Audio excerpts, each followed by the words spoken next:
We are running a great demo today.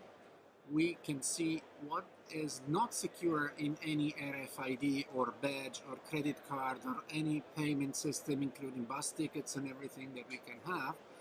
But what we have here today is the threat and the solution at the same time. So that's very nice to see that what we can do in an attack, and we can also protect. This is the ID card. So you can use this as your security system, and a lot of security systems use this card to identify who this man is using. Like entering your office, entering some areas, or maybe the bus tickets or something. Yeah. Okay. So you can now see this card ID number as this card. So now we develop some little device try to emulate it. Now we open it. So we use this to read the card. So you can see this is the same ID with this one, right? Okay. Yeah. So we just simply type this same ID.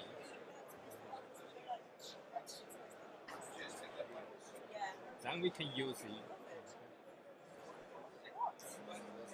same, right? So we can just press the emulate button. So now it's working.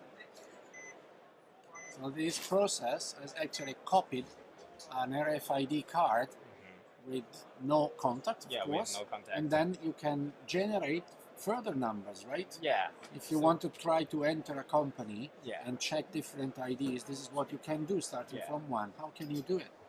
We also have the brute force function.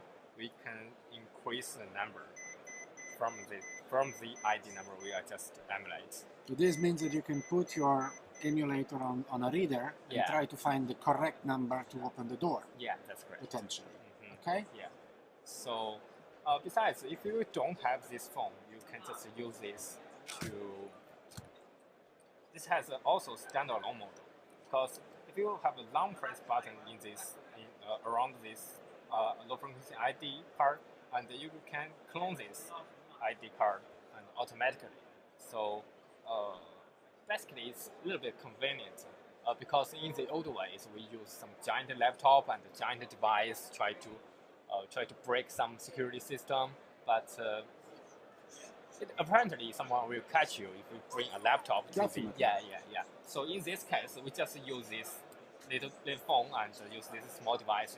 It's convenient, and I think nobody will notice that.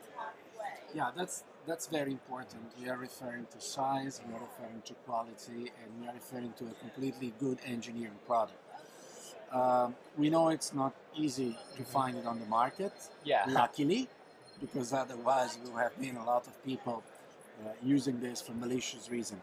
So your suggestion is, in any case, if you have an RFID, when it's cloned, it's done. So people can enter, can open the door, can enter. That's done. So the only protection we have is to avoid cloning. To avoid cloning, the only object, it is a sort of jammer. There are passive protection systems as well. This one is the only one that can help you to protect around your wallet. Yes. So that's a great demo, definitely. Thank you. Let's try. I don't know whether it works or not. Maybe. Let's try. Maybe it doesn't work. But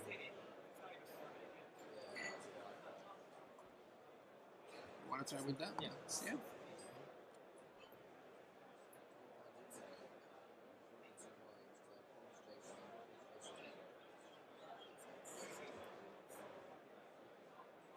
No, I don't think that's work, because I know why. Because this is a different type, because this is a UniPi and this is a MasterCard. Okay.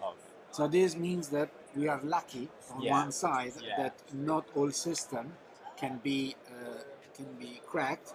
But what you said in the demo we saw before is that this is open source. Yeah, this is so open source. It is actually a matter of inserting in the code the correct structure to recognize, and then the device will do the job.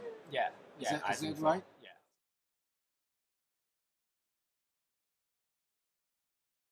So here is the thing.